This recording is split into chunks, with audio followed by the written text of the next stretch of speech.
अब सभी को जय मसीह की। और आज हम पढ़ेंगे भजन संहिता उसकी 107 उसकी 1 से पढ़ेंगे। और आज का हमारा टॉपिक है उसकी करुणा सदा की है।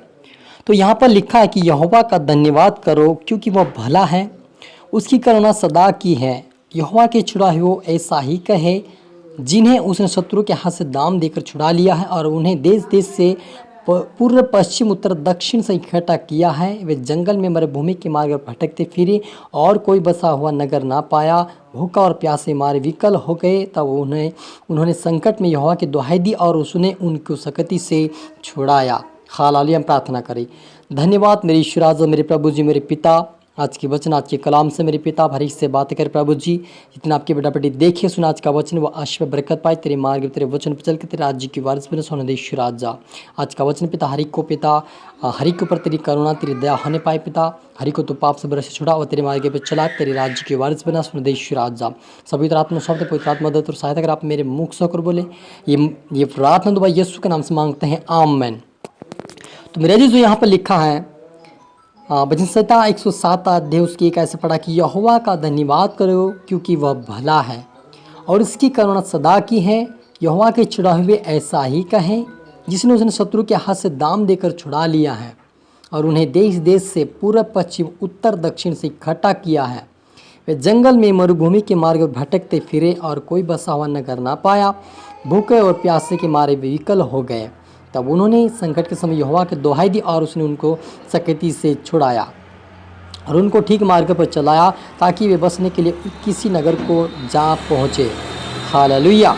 तो मेरा अजीजों, तो हमने यहाँ पर पढ़ा कि यहोवा भला है, वो करुणा सदा करता है और वे लोगों को जो बंधन में पड़े हुए हैं, शैतान के जांजल में पड़े हुए हैं, बीमारी में पड़े हुए हैं, समस्या में पड़े हुए हैं, संकट में, ऐसे लोगों को परमेश्वर छुड़ाता है।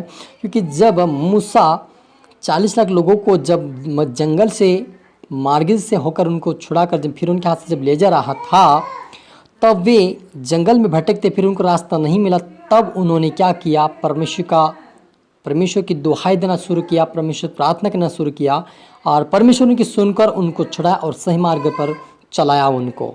और उनको जहाँ पर मधु दूध की धारा बहती थी उस देश में यहोशू और कालेब के द्वारा जो जवान फिर उनके राज्य से निकले थे जवान, वे सारे जवान यहोशू और कालेब के साथ पहुँच गए और वे वहाँ पर जाकर परमेश्वर की आराधना भक्ति करने लगे क्योंकि वे परमेश्वर को जान गए थे कि वो हमारे साथ खड़ा है। वैसे आज परमेश्वर कहता कि आप और मुझे भी कहता कि तुम मेरी भक्ति मेरी आराधना करो, मैं भी तुम्हें छुड़ाऊंगा, मेरी करुणा तुम्हारे पर बनाए रखूंगा। मेरे आज जो परमेश्वर आप पर मुझे इसीलिए चुना था कि उसकी करुणा हमारे पर बनी रहे और हम उसके मार्ग पर चलकर उसके राज्य की वारिस बने। ये परमेश्वर चाहता है क्योंकि परमेश्वर संकट से छुड़ाता है, पापों से छुड़ाता है, बुराई से छुड़ाता है और हमारे ऊपर करुणा करता है ताकि हम उसकी करुणा में सदा रहें, उसके मार्ग पर चलकर हम उसके राज्य के वारिस बने। ये परमेश्वर चाहता है। और आगे लिखा है तब उसने लिखा कि तब उसने उसको कष्ट के द्वारा दबाया, वे ठोकर खाकर गिर पड़े और उनको कोई सहायक ना मिला। तब उन्होंने संकट में यहोवा की दुहाई दी और उनकी सकती से उनका उद्धार किया।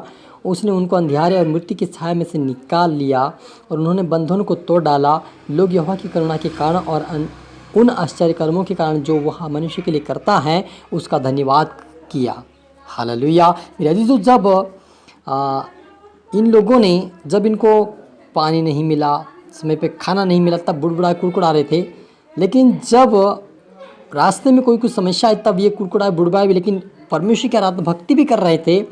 तब इनको परमेश्वर उन पापों से छुड़ाता था, बुराई से छुड़ाता था, उनके पापों को क्षमा कर देता था और उनको फिर से ब्लेसिंग करता था, फिर से उनके ऊपर करुणा करता था। क्योंकि उनके लिए दुआ मूसा करता था कि प्रभु मेरे यहोवा इन्हें क्षमा कर दे। क्योंकि जब परमेश्वर यहोवा ने 10 आज्ञा दी, उससे पहले उन्होंने बछड़ा बनाकर बाल देवता की पूजा की, तब परमेश्वर क्रोध में आया, कहा कि मैं नष्ट कर दूंगा। लेकिन मूसा ने कहा कि हे मेरे परमेश्वर पिता, आपने अब्राहम से वायदा किया, उस वायदे को याद कर तो मैं तुम्हें आशीषित करूंगा कहा था। और वे सारे लोगों को परमेश्वर बचाने के लिए मूसा के द्वारा उन्हें सारे लोगों को परमेश्वर ने माफ़ किया और उन्हें क्षमा करके परमेश्वर ने आशीषित किया। वैसे आज चाहता है कि हम भी उस परमेश्वर के पास आए और उसकी करुणा को, उसके अनुग्रह को हम पाए। ये परमेश्वर चाहता है। जब आप परमेश्वर के पास आए, उससे प्रार्थना निवेदन करेंगे, यहोवा आपको हर संकट से, बुराई से, महामारी से आपको बचाएगा और अपने राज्य के वारिस बनाएगा। क्योंकि वह परमेश्वर करुणा करने वाला, दया करने वाला, अनुग्रहकारी करने वाला परमेश्वर है। और जब हम पुकारते तब वह हमारी सुनता है, हमारे अपराधों को क्षमा कर देता है, हमारे जीवन से सारे पापों को दूर करके उसकी करुणा हम पर बनाए ऐसे रखता ताकि हम उसकी आराधना हमेशा के लिए करते रहें, उसकी भक्ति करते रहें और उसके राज्य तक प्रवेश करिए परमेश्वर चाहता है। हालेलुया, मिलकर प्रार्थना करें। धन्यवाद मेरी सेनाओं की यहोवा रफ़ा यहोवा शालोम मेरे पिता, आपका धन्यवाद प्रभु जी। आज के वचन, आज के कलाम से मेरे पिता हमारी एक से बातें का धन्यवाद प्रभु। जितना आपके बेटा बेटी संकट में समस्या है पिता, वो सारे संकट समस्या से बाहर आए पिता। तेरे मार्ग पे तेरे वचन चल के तेरे राज्य की वारिस बने मेरे पिता। हरि को आत्मा सौंपने मेरे पिता। प्रार्थना सुना आशीष का धन्यवाद मेरे यहोवा। ये प्रार्थना दो यीशु के नाम से मांगते हैं, आमीन। तो मेरे जीजू मैं आशा करता हूँ इस वचन से प्रभु आपसे बातें किया होगा। आप सबको फिर से गॉड ब्लेस यू।